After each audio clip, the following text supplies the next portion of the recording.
Sampurasun sobat caki di bumi. Kumaha daramang?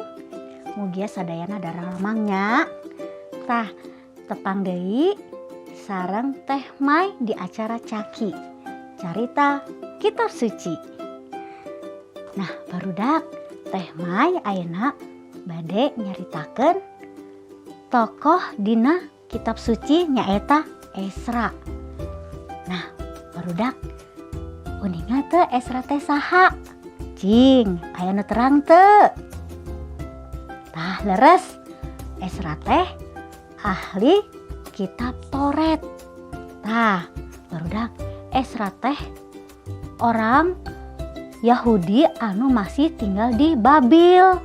Anu sanes nama tos uih tinu pambuangan, tos uih ka Yerusalem. Tah, Esra teh jalmina pinter. Soalna anjeunna ngulik terus kana kitab Toret. Nah, dina mangsa Esra teh sedih.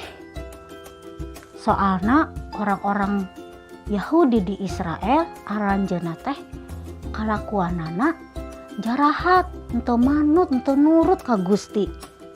Kitu janten Esra bade nyungkeun izin ka raja karena Esra tinggalna di Raja Babil.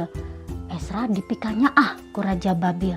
Tah hiji poe Esra ngadep ka raja bade nyungkeun izin. Esra bade uih ka Yerusalem bade ngawulang bade ngajar ka orang-orang Yahudi di Israel supados aranjeunna teh tumut deui ka Gusti, taat deui ka Gusti, ngarubih kalakuanana anu jahat jadi bager. Tah saur raja pek bae maneh indit ka Yerusalem pek ajarkeun deui dauhan Gusti di dinya. Tah kumaha bade diserangan teu ku pengawal. Terus saur Esra teu kedah raja wios abdi angkat nyalira teu kedah ngangge pengawal. Abdi percanten Gusti Pangeran pasti nyarengan abdi. Pasti abdi dugi ka Yerusalem selamat karena aya Gusti anu nyarengan. Tah barudak janten Esra nepungan etah ka bangsa Yahudi di Yerusalem teh. Aranjeunna diajar ku ieu, diemutkeun deui ku Esra supados aranjeunna belajar deui kana Toret, kana hukum-hukum Gusti.